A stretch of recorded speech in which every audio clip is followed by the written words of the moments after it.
Luk je jedna od najvažnijih povrtlarskih kultura u našim vrtovima i kuhinjama.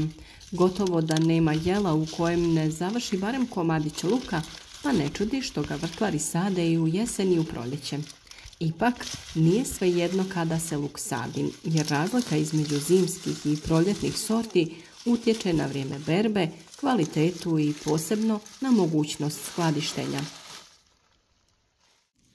Zimski luk se sadi u jesen, najčešće tokom septembra i oktobra, dok je zemlja još dovoljno topla da se lučice ukorijene prije nego što stigne prvi mraz.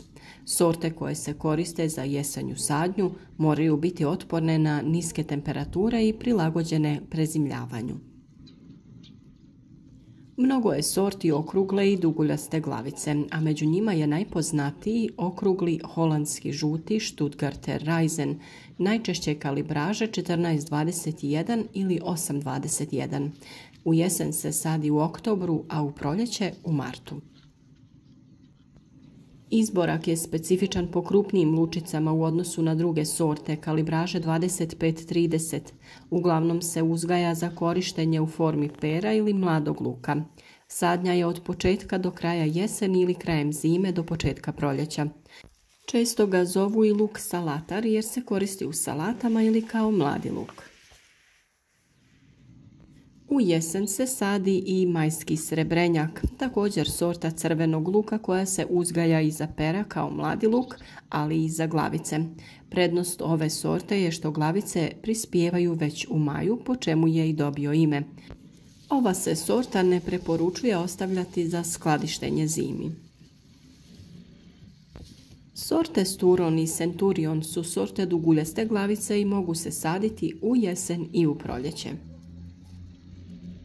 Red Baron ili Ptujski sorte su luka crveno-ljubičaste ljuske koji je cijenjen i tražen na tržištu, a namijenjen je za svježu potrošnju uz roštilj i salate te zbog svoje ljubičaste boje za dekoracije, a može se skladištiti tokom zime. Prednost ozimog luka je u tome što prvi stiže na proljeće. Dok se proljetni luk tek počinje razvijati, ozimi je već spreman za vađenje. Tako u maju i junu možemo uživati u svježem mladom luku ili prvim glavicama. Upravo zbog te rane zrelosti on se posebno cijeni. Međutim, ozimi luk ima i jednu manu. Ne može se dugo čuvati. Njegove ljuske su tanje, glavica mekša i sklonija gubitku vlage. U prosjeku se može skladištiti svega 2 do 3 mjeseca nakon vađenja. To znači da ga je najbolje potrošiti tokom ljeta dok je još svjež ili ga odmah plasirati na tržište. Ozimi luk je dakle odličan za ranu potrošnju, ali nije pogodan za zimnicu i dugotrajno skladištenje.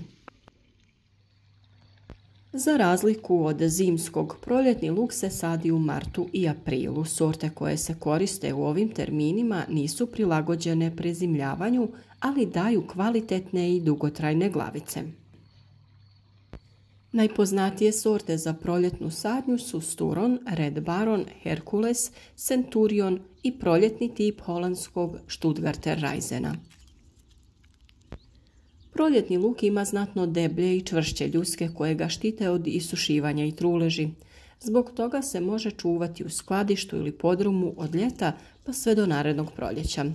U optimalnim uslovima skladištenja gdje je hladno, prozračno i suho mjesto, njegovo trajanje može biti i do 9 mjeseci.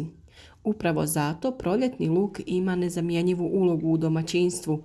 On nas snabdijeva tokom cijele zime dok ne dođe nova sezona.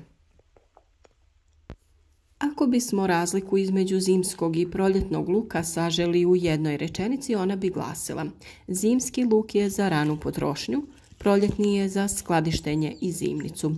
Oba imaju svoje mjesto u vrtu, ali i na trpezi.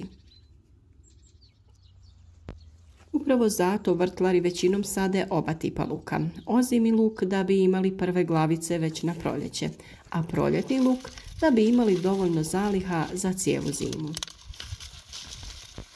Na taj način luk je prisutan tokom cijele godine, a domaćinstvo sigurno snabdjeveno ovim nezaobilaznim povrćem.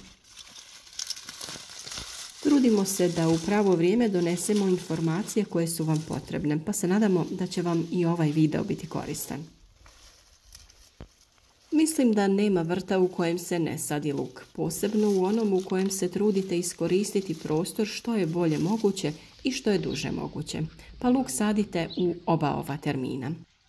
Nadamo se da ćete uz ove upute biti još uspješniji. Sretno sa uzgojem!